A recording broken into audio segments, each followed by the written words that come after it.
أعوذ بالله من الشيطان الرجيم بسم الله الرحمن الرحيم إذ يقول المنافقون والذين في قلوبهم مرض غر هؤلاء دينهم ومن يتوكل على الله فإن الله عزيز حكيم ولو ترى إذ يتوفى الذين كفروا الملائكة يضربون وجوههم وأدبارهم وذوقوا عذاب الحريق ذلك بما قدمت أيديكم وأن الله ليس بظلام للعبيد صدق الله العظيم. Continuing with the aspects and the incidents of Badr, Allah subhanahu wa ta'ala now over here quotes the sentiments of those who were the hypocrites and in whose hearts there was a sickness meaning the weakness of iman and faith. That previously the sifat and the qualities of believers was what?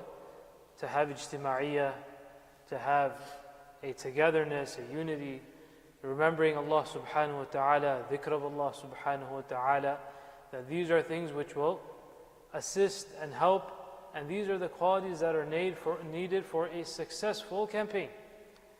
Meanwhile, on the other hand, they were those who mixed into the community, they were known as hypocrites, their iman was either absent or very weak. So those people, they looked again at the apparent, that this is Quraysh, 1,000 strong.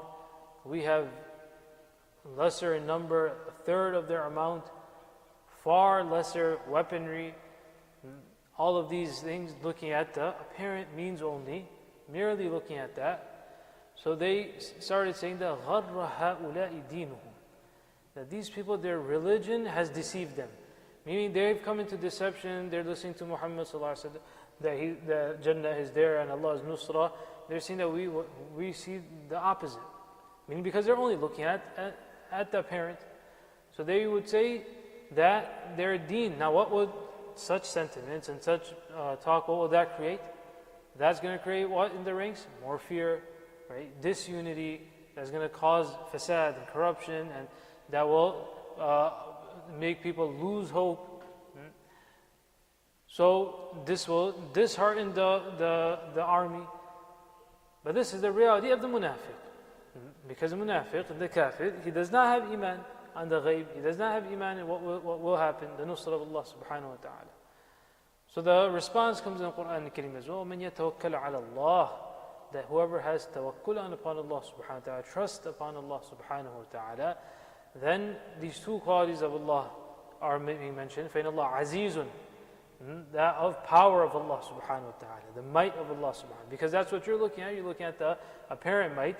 So this is the style of the Quran al-Kareem, that whatever which the names of Allah subhanahu wa ta'ala that are brought with the ayat are directly related with the subject matter of that ayat.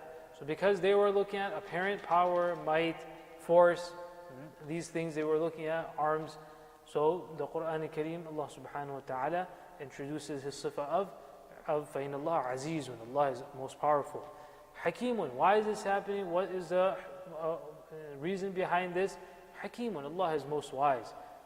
That Allah subhanahu wa ta'ala will show that on this day, Yawm al-Furqan, everyone will come to see that truly, and if it was, hypothetically, if it was the other way around, that if they were equally matched, if hypothetically the Sahaba anhum and the Kuffar Makkah were equally matched as far as numbers and arms, etc. were concerned, or if the Muslims had an upper hand in that, then what would people say?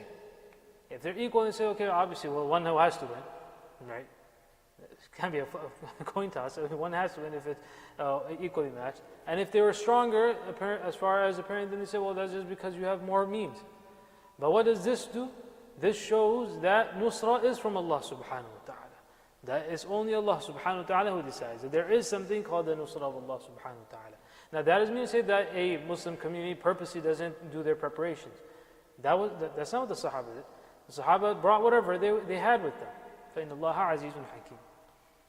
وَلَوْ تَرَى, and if you could see, but this is not something, this is from the Alimul Ghayb, but the Quran Kareem is saying that, now compare the status of the shuhada and the martyrs with those that died from the kuffar. Some Mufassirun say this is general, some say this is specific to those who kuffar who died in Battle of Badr. وَلَوْ تَرَى إِذْ يَتَوَفَّى الَّذِينَ كَفَرُوا, if you could see the reality that when the malaika take the souls of those who have committed kufr, يَضْرِبُونَ وُجُوهَهُمْ وَأَدْبَارَهُم, that they strike their faces, their backs, and in this manner their ruh and their soul is snatched out of them, beating them. This is how their ruh comes out. وَذُوقُوا عَذَابَ الْحَرِيقِ, and they're told that go and taste the adab and the punishment of the fire of Jahannam. Compare that to how the mu'minun, their ruh is taken. إِنَّ الَّذِينَ قَالُوا رَبُّنَا اللَّهُ ثُمَّ اسْتَقَامُوا تَتَنَزَّلُ عَلَيْهِمُ الْمَلَائِكَةُ, the malaika come to them, they give them glad tidings, لَا تَخَافُوا, do not fear, وَأَبْشِرُوا بِالْجَنَّةِ, you will have Jannah that's coming to you, نَحْنُ أَوْلِيَاؤُكُمْ, we are your friends, we will take care of you, etc. etc. These are all the ways how the malaika present themselves to those who have istiqamat upon the kalima.